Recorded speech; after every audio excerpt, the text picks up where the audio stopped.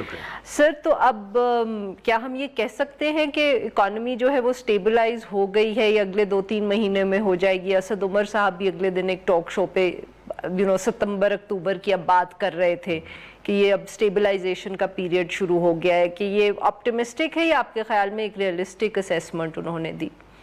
اس میں میرا اپنا خیال ہے عرفہ صاحبہ کہ یہ اکانومی جو ہے وہ obviously کافی سارے موونگ پارٹس ہوتے ہیں. تو جو حکومتی نمائندے ہیں یہ جب بات کرتے ہیں اسٹیبلائزیشن کی، میرا خیال ہے ان کو واضح کرنا چاہیے. تھوڑا سا ڈسکنیکٹ ہے یہ جو بات کر رہے ہیں اور ہم جو دیکھ رہے ہیں اور ہم محسوس کر رہے ہیں. اکانومی کا کرائسس کا پاتھ بڑا سٹینڈرڈ ہوتا ہے اور پاکستان کوئی مختلف نہیں ہے، پاکستان یونیک نہیں ہے اس معاملے میں. ایگزیکٹلی وہی پاتھ ہم فالو کر رہے ہیں جو ایک بڑی کرائسس دنیا میں کہیں بھی ہوتی ہے تو ویسے ہوتی ہے. پہلے آپ کا ایکسٹرنل سیکٹر بیٹھتا ہے، وہ ٹرانسمٹ ہوتا ہے اس کا شاک یہ آپ کی ایسٹ مارکیٹس میں ریئل اسٹیٹ اسٹاک مارکیٹ وہ بیٹھتی ہیں. اس کے بعد یہ آتا ہے ریئل سیکٹر جس کو ہم کہتے ہیں، یعنی کہ فیکٹریز بند ہونا شروع ہوتی ہیں، لوگوں کا کاروبار کم ہونا شروع ہوتا ہے، بے روزگاری ہوتی ہے. یہ ایسے ٹرانسمٹ ہوتا ہے. تو بیسیکلی جو اوریجنل کرائسس پوائنٹ تھا وہاں سٹیبلٹی آ گئی ہے، بٹ اس کے جو آفٹر ایفیکٹس ہیں وہ ابھی آپ کے خیال میں وہ ان میں ڈاؤن ورڈ سلائیڈ ہمیں دیکھنے کو ملے گا؟ وہ ایک نیچرل ایک قدرتی پاتھ ہے، اس کو وائڈ نہیں کر سکتے ہم. اسپیشلی جب آپ آئی ایم ایف پروگرام میں ہوتے ہیں تو آپ کی ڈگریز آف فریڈم نہیں ہوتی پالیسی میں. آپ نے انٹرسٹ ریٹس اوپر بڑھا کے رکھنے ہوتے ہیں بہت زیادہ، جیسے انہوں نے ہمیں کہا. آپ نے روپے کو سپورٹ نہیں کر سکتے ہیں تو وہ جو ہے آبویسلی ڈیویلیویشن کی طرف، وہ اس کا جو انفلیشن کے اوپر افراط زر کے اوپر جو اثر پڑتا ہے اس کے نتائج بھگتنے پڑتے ہیں. تو ڈگریز آف فریڈم ہے نہیں گورنمنٹ کے پاس. یہ ایک آفٹر شاک ہے جس کو ہم اب ایکسپیرینس کر رہے ہیں اور کرتے رہیں گے کچھ مہینوں کے لیے. اور یو تھنک سال، بیکاز لوگ کہتے ہیں نا کہ جو آئی ایم ایف کے پروگرام کے 2-3 سال ہوتے ہیں وہ بہت مشکل ہوتے ہیں. سو آپ صرف ابھی بھی مہینے کا مطلب ہے کہ 12 سے 24 مہینے بھی ہو سکتے ہیں. اور سر جو یہ بات ہو رہی ہے کہ آئی ایم ایف کا جو یہ ڈیلیگیشن ہے یہ جلد آ رہا ہے، this in itself indicate some kind of a problem اور اے کرائسس، اس میں کتنی صداقت ہے؟ میرا تو خیال ہے بات درست ہے، کیونکہ دیکھیں نا یہ obviously آئی ایم ایف اور منسٹری فائنانس کی طرف سے تو یہ وضاحت آئی ہے کہ یہ پری پلانڈ تھا. مگر کیونکہ اہداف جو رکھے انہوں نے، خاص طور پہ جیسے آپ نے کہا اپنی انٹروڈکشن میں، ریونیو کا جو ٹارگٹ ہے سب سے کرٹیکل ٹارگٹ وہی ہے پروگرام میں. اور پہلے 2 مہینے سے تو بڑا واضح ہے کہ ہم آلریڈی ایک گیپ جو اچیو کرنا ہے ٹارگٹس پروگرام کے تحت اور جو ہو رہا ہے، اور اس میں ایف بی آر کا کوئی قصور نہیں ہے. یہ حالات جو ہیں اور یہ آئی ایم ایف کی اپنی ایک انریلسٹک ایکسپیکٹیشن ہے پروگرام میں. یہ جب نظام بدلنا ہوتا ہے، یہ جو انہوں نے ہدف دیا پاکستان کو، یہ ہم نے 70 سال میں کبھی اچیو کیا نہیں ہے. اپنا ٹیکس کا نظام بدل کے ہی اچیو ہو سکتا ہے، اور یہ نظام بدلنے کو تقریباً ہمیں 5 سے 7 سال چاہیے درکار ہے. اگر آئی ایم ایف ایکسپیکٹ کرتا ہے کہ پہلے 3 مہینے میں یہ ہم ایف بی آر یہ اہداف پورے کرنا شروع کر دے گا تو بہت ہی انریلسٹک ایکسپیکٹیشن ہے ان کی. تو میرا خیال ہے اس میں بہتری بھی اگر کسی نے لانی ہے تو وہ حکومت کی کورس کریکشن نہیں ہے، وہ آئی ایم ایف کی اپنی ایکسپیکٹیشنز میں کورس کریکشن کی ضرورت ہے. And that might come about as a result of this visit. One can hope? نہیں، وہ اب سارا اس کا انحصار جو ہے وہ ٹرمپ صاحب کے اوپر ہے. ان کا نزلہ اگر پاکستان پہ اترے گا طالبان کے بجائے تو وہ یہ آپ بھول جائیں، یہ ٹورپیڈو ہو جائے گا. اگر ان کا نزلہ نہیں اترتا ہے اور وہ تھوڑا سا ہوش میں کام کرتے ہیں تو پاکستان کی شاید بچت ہو جائے. جی ناظرین، یہاں پہ لیں گے ایک چھوٹا سا بریک. ہم بریک سے واپس آئیں گے تو ہم ثاقب شیرانی صاحب سے گفتگو جاری رکھیں گے. اسٹے ود اس.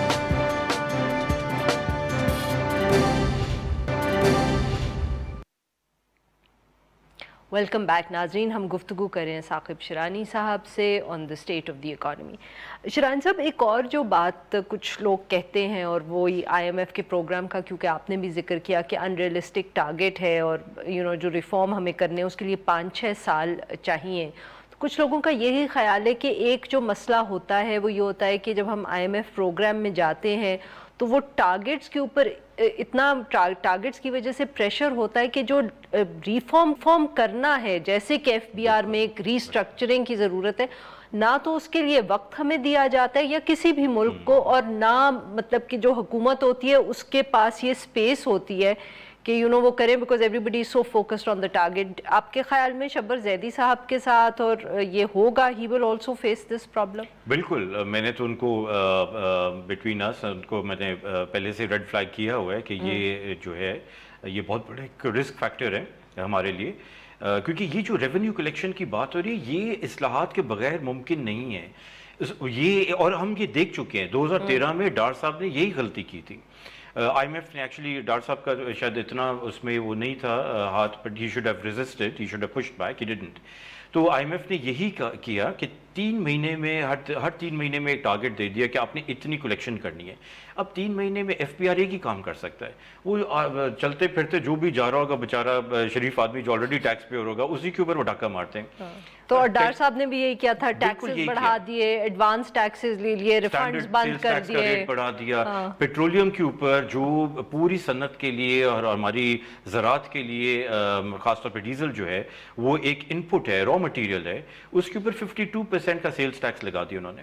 تو ایسے بہت سارے کام کیے مگر نئے لوگوں کو پکڑنے کی ان کے پاس گنجائش نہیں تھی، ٹائم نہیں تھا جیسے آپ نے کہا. تو یہ بہت ایک نیگیٹو اور اس کے منفی نتائج تھے، خاص طور پہ جو ہمارے 3-4 بڑے سیکٹرز ہیں، ٹیلی کامز، فائنینشیل مارکیٹس یا ہمارے ایکسپورٹ سیکٹر، ان کے اوپر انہوں نے بہت ٹیکس کا بوجھ ڈال دیا تھا. اس کے علاوہ سر اگر جنرلی ہم نے دیکھنا ہے، کیونکہ بار بار وہی بات ہوتی ہے کہ we need to set the direction of the economy, کہ صحیح سمت میں اکانومی کی ڈائریکشن سیٹ کریں تاکہ بار بار یہ جو ہم ایک ریپیٹ کرتے ہیں سائیکل کہ گروتھ ہوتی ہے وہ لونز لے کے باہر سے، اس کے بعد پھر وہ کرنٹ اکاؤنٹ ڈیفیسٹ ہمارا بڑھ جاتا ہے and every thing comes crashing down.